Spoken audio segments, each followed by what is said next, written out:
हम प्रदेश में 371 राजशेष के माध्यम से महाविद्यालय संचालित हैं, जिसमें विद्या संबल योजना के नाम से शैक्षणिक कार्य करवाने के लिए शिक्षकों को लगाया गया। पूरे राजस्थान में लगभग 4000 शिक्षक कार्य कर रहे हैं। यूजीसी रेगुलेशन 2018 के एपीआई स्कोर पे मेरिट के आधार पर लगे, न कि किसी की दया और दृष्टि से लगे हैं।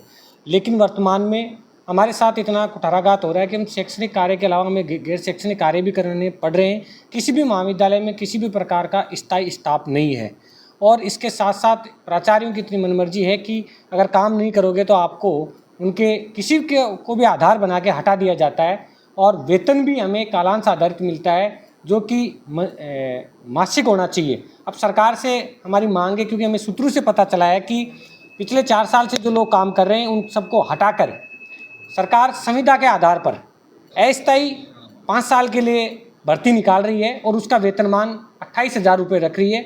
हम प्रदेश के तमाम शिक्षकों की ये मांग है कि हम अग्निवीर की तरह शिक्षक वीर नहीं बनेंगे किसी भी प्रकार से, क्योंकि हमने 4 साल सरकार की और योजनाओं को उस शिक्षा को बढ़ावा देने के लिए काम किया है। हमारी मांग ये है कि अन्य राज्यों की तर्ज पर जो शिक्षक पिछले लंबे समय से काम कर रहे हैं उन सबका पहले समायोजन किया जाए, उसके बाद में रिक्त पदों पर भर्ती निकाली जाए, और वो भर्ती भी अस्थायी नहीं होकर आरपीएससी के माध्यम से स्थायी भर्ती होनी चाहिए।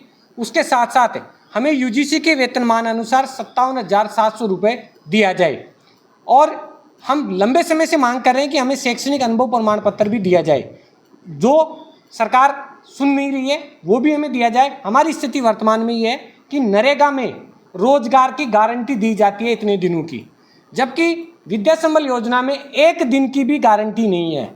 जबकि हम लोग इस देश के राज्य के भविष्य निर्माण की ओर काम कर रहे हैं। हमारी सरकार से यही मांग है।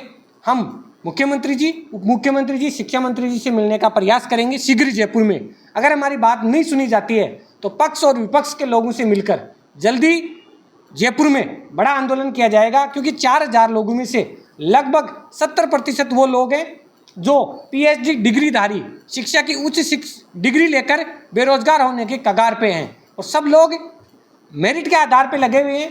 ये राजस्थान में योजना नहीं है, ये हरियाणा, मध्य प्रदेश, झारखंड, छत्तीसगढ़ सब जगह है, लेकिन सबसे ज़्यादा जो कुठाराघात हो रहा है वो राजस्थान में हो रहा है। डॉक्टर राम सिंह सामोता, सहायक आचार्य, विद्या संबल योजना।